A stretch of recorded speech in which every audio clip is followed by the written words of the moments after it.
Hello everyone, welcome to Crydex Tech. I'm your host Shubham, and today we are looking at one of the best value for money phones out there, the Motorola Edge 60 Fusion. Sorry if it's a bit windy because there are a lot of background noises going on, but cope up with me.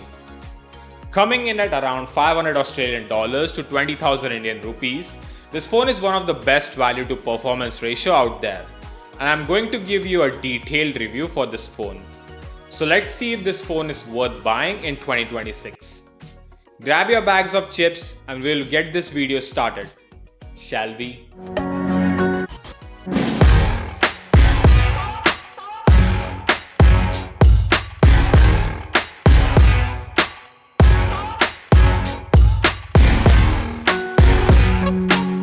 I have been using this Motorola S60 Fusion for around 3 months now. The Galaxy S25 Ultra was my primary device before switching to this, so the expectations were pretty high on this one. Starting with the build and design, this does not skip a beat. The Gorilla Glass 7i is covered at the front. The frame is metal and the back is leather finish, typical for all the Moto phones out these days. Camera layout and the leather makes it feel premium. The buttons are well placed on the right and are tactile. I love the color, as teal is one of my favorite one. This phone also supports IP69 water and dust resistance rating, found on the premium flagships like the OnePlus 13 and the OnePlus 15, and paired with the military standard 810H compliant enhanced durability. And I will link a video in the description for the durability test out there. You can go check them out. The in-hand feel is amazing, and due to its slim form factor, it feels compact. Kudos to the curved screen. Actually, this one reminds me of my S10 Plus, which basically had the same form factor. Coming to its display, and it's one of the best aspects of this one. It's a 6.67-inch POLED display, 1.5K resolution, 120Hz and supports HDR10+. It goes up to 4500 nits and 1500 nits of high brightness mode as well, with symmetrical bezels. Being a 10-bit display, all the contents like video, gaming, movies look great on this one. All the 4K HDR videos show HDR10+ and are bright with great colors, contrast and saturation. With the flicker prevention, helps make it one of the best eye-friendly OLEDs in this price bracket. Just a single complaint here, there is no wideband L1 support for Netflix and Prime. The stereo speakers support Dolby Atmos. Let's also compare this with more expensive phones out there.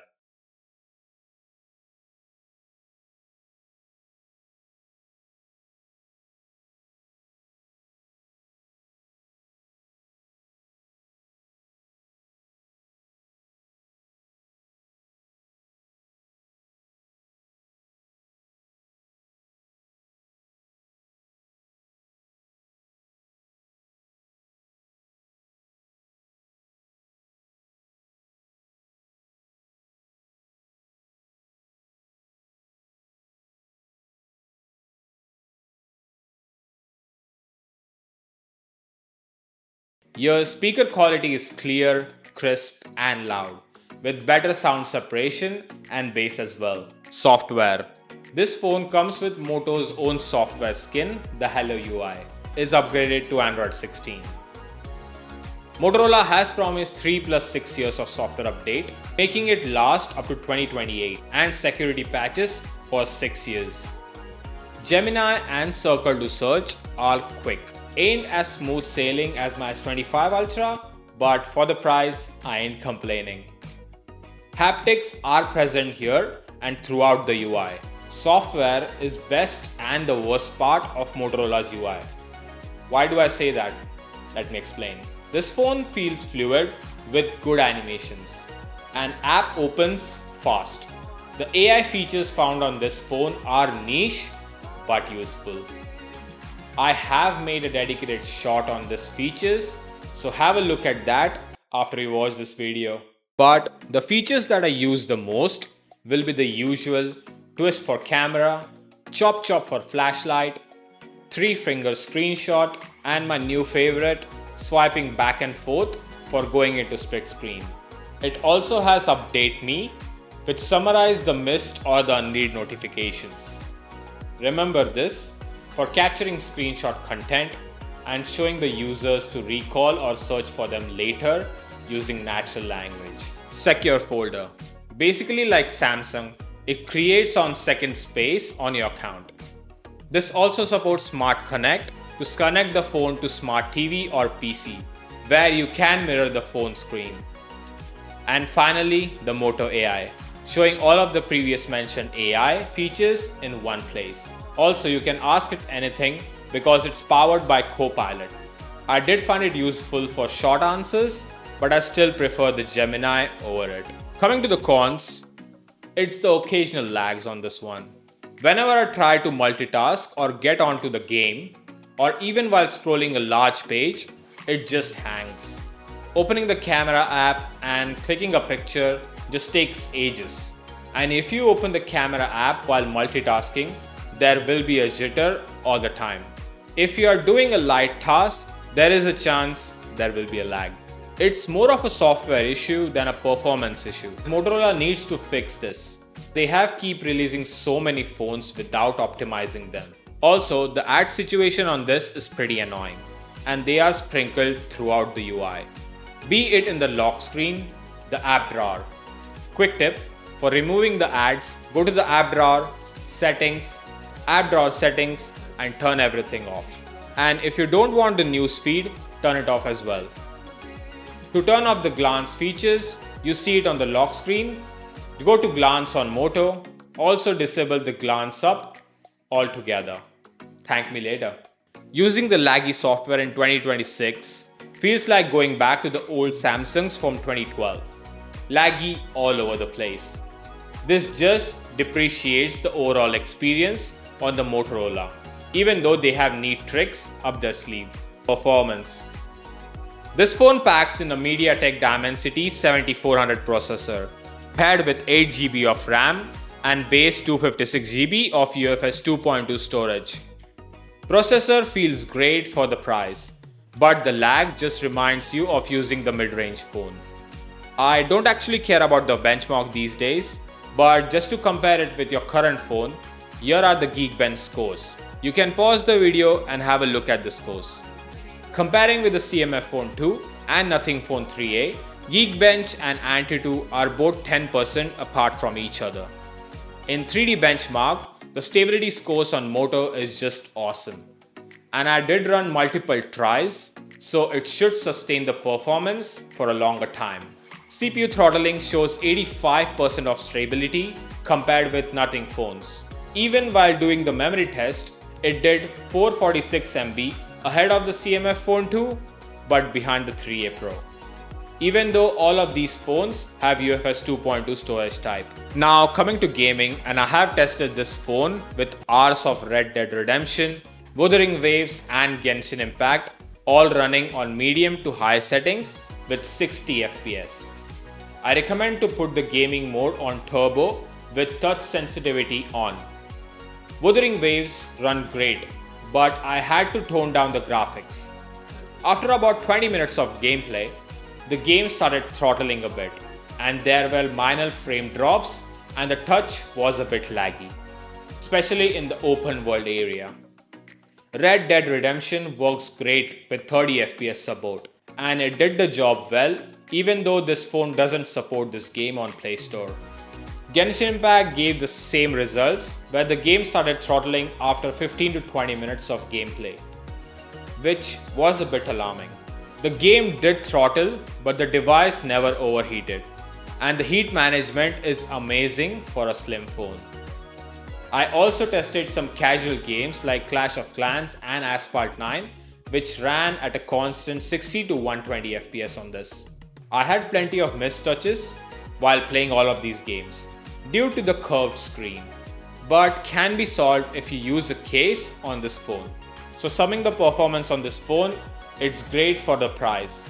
This phone comes with a 5500 mAh battery, which is an India exclusive, but will come with 5200 here in Australia. The battery life on this phone is amazing and I couldn't kill it in a whole day, even with 3 to 4 hours of gaming and light use.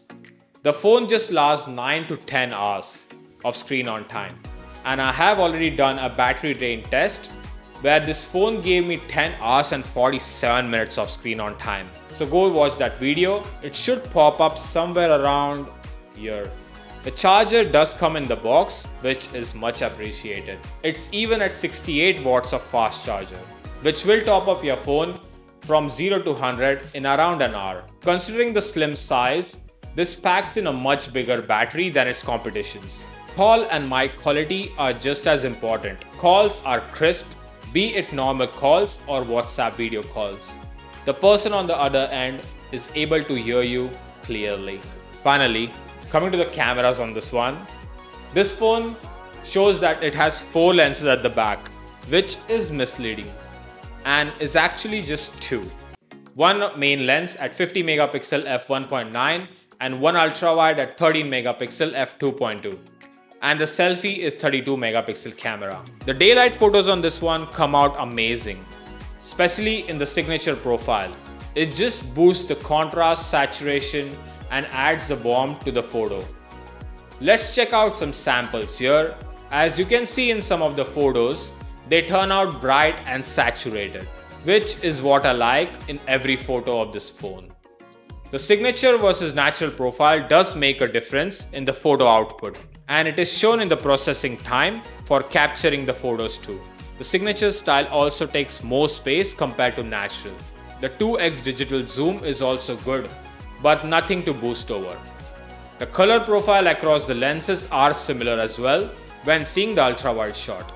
Even comparing with Nothing Phone 3a Pro, and this does come ahead due to its better processing with higher HDR effect and better all-round saturation. Unfair, but comparing with S25 Ultra, and Moto's holding its own, as the vibrant photo do look more pleasing and more Instagram ready.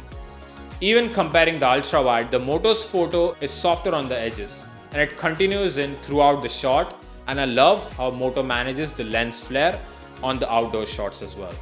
I recommend you to stick with 2x or 3x for portrait shooting. Coming to the low light shot, it maintains the overall brightness of the shot and doesn't try to change it to a day. It does tend to over sharpen things and add contrast to the shots. After you have captured a lot of fast moving shots, you will notice the motion blur in the photos. So keep your hands steady while clicking them. The portrait mode works well on night too. Zooming into the shot and you will see a lot of grains at night, but nothing that will put you off. Coming to the extreme low light, and everything looks like oil painting.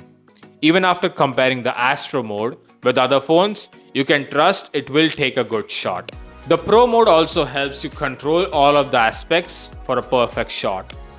Also includes the Panorama Ultra Resolution mode, which will take full 50 megapixel shot, and the photo booth for taking multiple selfies and combining them into a collage. Now with the videos, it can do 4K at 30 FPS, and it's nothing to boost over, as this one takes sharp videos. But I would have preferred 60 FPS support.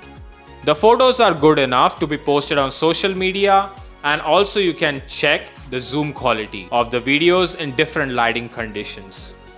You can see when zooming in, the grains are introduced just like the photos. There aren't any major jitters in the videos, and the stabilization is good.